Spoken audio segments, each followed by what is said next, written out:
ಸನ್ಮಾನ್ಯ ಬೆಲ್ಲದವ್ರು ಇಲ್ಲ ಇಲ್ಲ ಬೆಲ್ಲದವ್ರು ಆದ್ಮೇಲೆ ನಿಮ್ ತಮ್ಮ ನಮ್ JDS ನವ್ರಿಗೆ ಒಬ್ಬರಿಗೂ ಕೊಟ್ಟಿಲ್ಲ ಸರ್ ಲೀಸ್ಟ್. ನಾನು ಇಲ್ಲಿ ಲೀಸ್ಟ್ ಏನೇ ಕೊಟ್ಟಿದ್ದಾರೆ ಅದನ್ನ ಹೇಳ್ತಾ ಇದ್ದೀನಿ ಅಧ್ಯಕ್ಷರೇ. ಬೆಲ್ಲದವ್ರ ಆದ್ಮೇಲೆ ಕೃಷ್ಣ ಅಧ್ಯಕ್ಷರೇ ಏನ್ ಅವಕಾಶ ಬೆಳಗಿಂದ ಕೇಳ್ತಾ ಇದ್ದೀವಿ ನೀವು ಎರಡು ಕಡೆ ನೋಡಿದ್ರೆ ನಮ್ದು ಒಂದು ಪಾರ್ಟಿ ಇಲ್ವಾ? ಈ ಲೀಸ್ಟ್ ಏನ್ ಮಾಡಿದಾರೆ ಅದನ್ನ ಹೇಳ್ತಾ ಇದ್ದೀನಿ. ಲೀಸ್ಟ್ ಏನ್ ಮಾಡಿದಾರ ಇದು ಆದ ನಂತರ ನೆಕ್ಸ್ಟ್ ತಮ್ದೇ ಇದೆ. 11 ಗಂಟೆಗೆ ಕೊಡ್ರಿ. ನೆಕ್ಸ್ಟ್ ತಮ್ದೇ ಇದೆ. ಅಧ್ಯಕ್ಷರೇ ಮುಂಚೆ ಮಾನ್ಯ ಅಧ್ಯಕ್ಷರೇ ಅಲ್ಲ ಒಂದೇ ಒಂದ್ ನಿಮಿಷ ಅದಲ್ಲ ಬೆಲ್ಲದ್ದು ಮಾನ್ಯ ಅಧ್ಯಕ್ಷರೇ ಸನ್ಮಾನ್ಯ ಅಧ್ಯಕ್ಷೆ ಅದಕ್ಕಿಂತ ಮುಂಚೆ ವಾಡೆ ಪೊಲೀಸ್ ಸ್ಟೇಷನ್ ನಮ್ ಖರ್ಗೆ ಅವರ ಜ್ಯೂರಿಸ್ಡಿಕ್ಷನ್ ಅಲ್ಲಿ ಬರ್ಬೋದು. ಸ್ಟೇಷನ್ ಒಳಗೆ ಕೂತ್ಕೊಂಡು ಇವತ್ತು ಪೊಲೀಸ್ನವರೆಲ್ಲ ಇಸ್ಪೀಟ್ ಆಡ್ತಾ ಇದ್ದಾರೆ.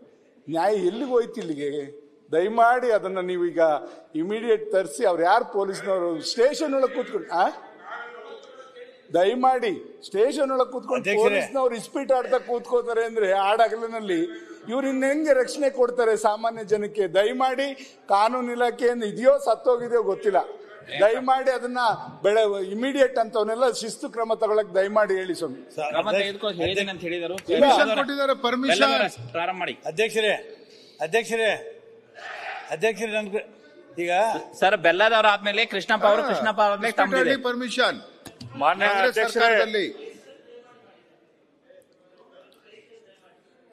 ಮಾನ್ಯ ಅಧ್ಯಕ್ಷರೇ, ಬಜೆಟ್ ಮೇಲಿನ ಈ ಭಾಷಣಕ್ಕೆ ಅವಕಾಶ ಮಾಡಿಕೊಟ್ಟಿದ್ದಕ್ಕೆ, ಕೊನೆಗೂ ಅವಕಾಶ ಮಾಡಿಕೊಟ್ಟಿದ್ದಕ್ಕೆ ನಾನು ಚೇರಿಗೆ ವಂದನೆಗಳನ್ನು ಸಲ್ಲಿಸ್ತೇನೆ. 3 ದಿನದಿಂದ ಕಾಯ್ಕೊಂತ ಕುಂತಿದ್ವಿ, ಹಂಗ ಇವತ್ತು ಬರ್ತೈತಿ ನಾಳೆ ಬರ್ತೈತಿ ಅಂತ ಹೇಳಿ. ಅಧ್ಯಕ್ಷರು ಬೇಕಂತ ಹೆಂಗಾರ ಮಾಡಿ ಸಂಜೆಕ ಕೊಡ್ಬೇಕಂತ ಡಿಸಿಷನ್ ಮಾಡಿದ್ರೇನು ಗೊತ್ತಿಲ್ಲ. ಯಾಕಂದ್ರೆ ಸಂಜೆಗೆ ಕೊಟ್ರೆ ಪೇಪರ್ದಾಗ ಬರುದಿಲ್ಲ. ನ್ಯೂಸ್ ಫಸ್ಟ್ ನಿರ್ಭೀತಿಯಿಂದ ನಿಮ್ಮ ಪರವಾಗಿ.